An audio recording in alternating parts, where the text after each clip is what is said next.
Welcome back. Thanks for staying with us. Russia's invasion of Ukraine is another opportunity for Africa to take the lesson of self-sufficiency in food production, as well as the importance of structure and institutions. Former president of the American Center for International Leadership, Stephen Hayes, was speaking to me earlier on our current affairs program, Newsnight, where he insisted that the continent of Africa, including Nigeria, could feed the entire planet because it has, by some estimates, up to 90% of the remaining arable land in the world. Mr. Hayes says the strategic importance of Russia and Ukraine is demonstrated by the dependence of many parts of the world on them for critical resources which Africa could have provided. The reality is that Africa could supply the entire world with grain. It has a very, I've forgotten the percentage, but it's a very high percentage, and maybe as high as 90% of the world's arable land that is still available for cultivation is not being cultivated. So Africa could be the grain basket for the world, not only for itself. Whether, in fact, it's going to be able to make that transition is going to depend on a number of factors. It's going to depend on governance and when I say that, the policies towards agriculture and agribusiness in various countries. It's going to depend on a greater openness of trade and development in the agriculture sector. And in this, I find interesting in that we go back to the old Soviet Union, in which they pushed industrialization over agriculture and had a great deal of starvation in the 1920s. So particularly in Ukraine again. But I think that the debate ahead for Africa is are they going to develop agriculture as much as they are on industrialization? And I think it's really important. I've always been an advocate of stronger agriculture because I think also one of the problems in Africa is the migration to the urban areas and trying to find jobs there.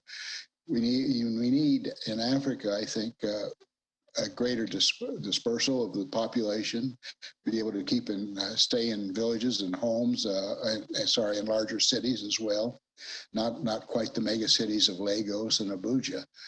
So agriculture is a way to, I think, move in that direction. Industrialization, I think, will continue to congregate populations and make it even more difficult on food supplies. Well, benefication or the value added I think is really important for Africa. I think Africa, in a sense, is not even in a sense, historically has been ripped off. I don't think there's any doubt about that.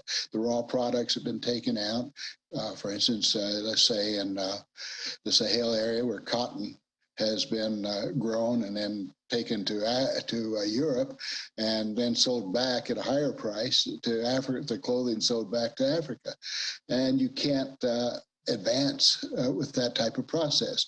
Botswana has done very well with beneficiation on diamonds, for instance. It's polished, produced, refined the diamonds in Botswana, and it's made Botswana one of the more prosperous countries in Africa. So I think the more that does take place, the better. And you're right, Africa produces a lot of the most strategic minerals in the world right now. Cobalt would be one, particularly from the DRC. That's also going to be interesting because those cobalt mines have been Russian mines. So what is some of them? So what is the effect of the global embargo on Russian issues? Also in Angola, the major mine in Angola is Russian. So it's obviously going to affect those. So to me, this just underlines the importance of having beneficiation in each of these countries as much as possible. To do that, again, though, it requires a reliable supply chain from mine to production to market. And this also requires stronger infrastructure.